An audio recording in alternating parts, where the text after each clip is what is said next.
Salut, moi c'est Vincent. Aujourd'hui, on jase de science. Le sujet d'aujourd'hui? Les arbres.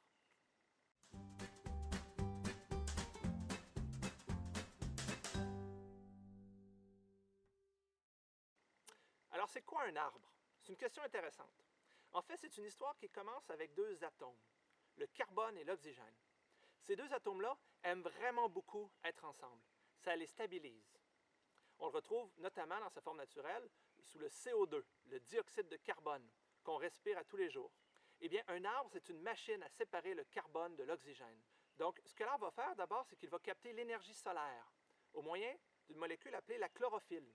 C'est ce qui donne la couleur verte aux arbres et aux feuilles. Eh bien, ensuite, l'arbre va utiliser cette énergie solaire, pour séparer le carbone de l'oxygène.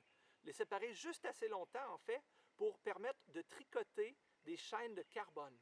Donc, elle va aligner ensemble les carbones et rejeter l'oxygène dans l'air.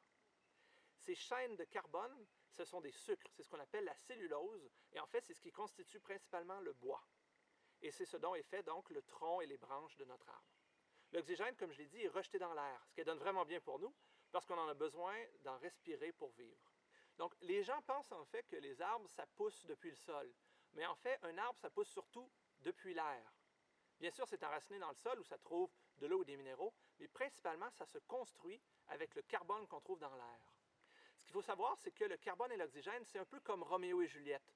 Ça a pris vraiment beaucoup d'énergie pour les séparer. Eh bien, toute cette énergie que ça a pris pour les séparer, elle n'est pas perdue, l'énergie est toujours conservée. En fait, elle est stockée dans les liens carbone-carbone qui constituent le bois. Donc, lorsqu'on va brûler le bois, lorsqu'on allume un feu, on va donner une étincelle, juste une légère poussée, suffisante pour déstabiliser les liens carbone-carbone. Et avec l'oxygène qui est autour, en fait, le carbone va se précipiter pour rejoindre l'oxygène, son état le plus stable, pour former du CO2. Et toute l'énergie qu'on avait stockée va être relâchée à ce moment-là sous la forme de lumière et de chaleur, ce qu'on appelle un feu. Donc, un feu, en fait, c'est de l'énergie solaire en différé. C'est de l'énergie solaire qu'on a stockée dans des liens carbone, qu'on libère au moment de l'oxydation, c'est-à-dire au moment où le carbone retrouve son amoureuse, retrouve l'oxygène. Alors, c'est ça un arbre. C'est une machine à séparer le carbone de l'oxygène. En fait, la vie en général est une lutte afin de stocker de l'énergie pour pouvoir mieux l'utiliser avant de retourner dans son état le plus simple lors de la décomposition où on finit tous en carbone et en oxygène. C'est tout pour aujourd'hui. J'espère que la vidéo vous a plu. Si c'est le cas, vous pouvez aimer la vidéo ou laisser un commentaire. Vous êtes invité à la partager sur les réseaux sociaux ou à vous inscrire à ma chaîne YouTube.